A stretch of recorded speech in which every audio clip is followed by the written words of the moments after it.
différences. Donc, bonjour à tous et à toutes. Je vais parler un peu de ma vie de mort en général, et puis après ça, plus spécifiquement des différences et tout ça. Donc, dans le fond, ma mère vient de la communauté Inuit du Nord au territoire du Nord-Ouest. Elle vient d'un petit village qui s'appelle Tuktoyaktuk. C'est vraiment sur le bord du Yukon. Et c'est vraiment le village le plus au nord qu'il y a. Moi, j'ai été... ma mère a grandi pour la plupart à Ottawa. Et puis, ma grand-mère et la famille de ma mère, maintenant, habitent en partie à Ottawa. Les autres, j'ai de la famille au territoire du Nord-Ouest aussi. Moi, je suis allée à Tuktoyaktuk il y a 2 ans.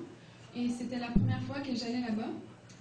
Et puis, vu que j'avais jamais rencontré la communauté dans laquelle ma mère avait grandi un petit peu avant, je m'attendais à peut-être des frictions ou quelque chose comme ça, comme un accueil, je sais pas, je m'attendais à peut-être...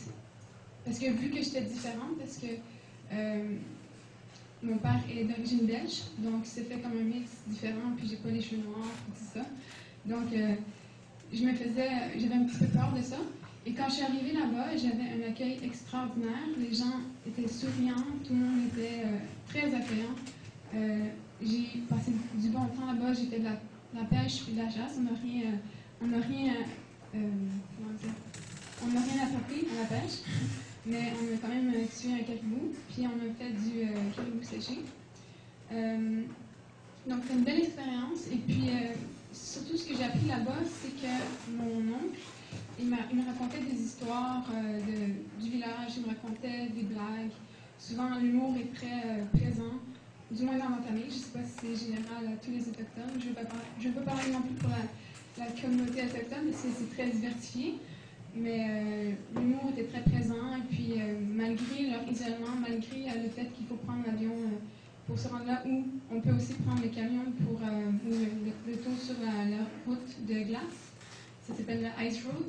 Puis ça, on peut la prendre une bonne partie de l'année, sauf l'été où ça devient de l'eau. Dans le fond, c'est des rivières, c'est près de la rivière Mackenzie. Donc, c'est ça.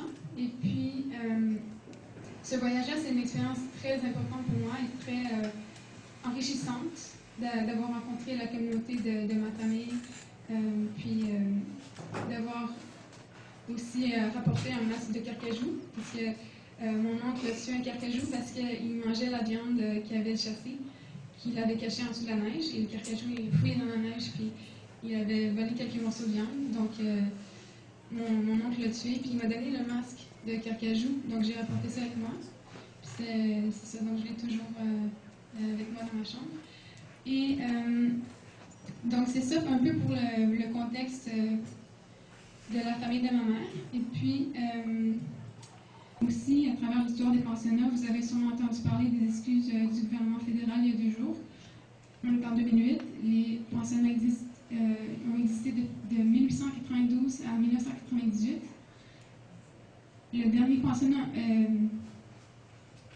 était présent en Saskatchewan en 1998. Donc, c'est quand même une histoire c'est un lien commun, je pense, entre toutes les nations autochtones.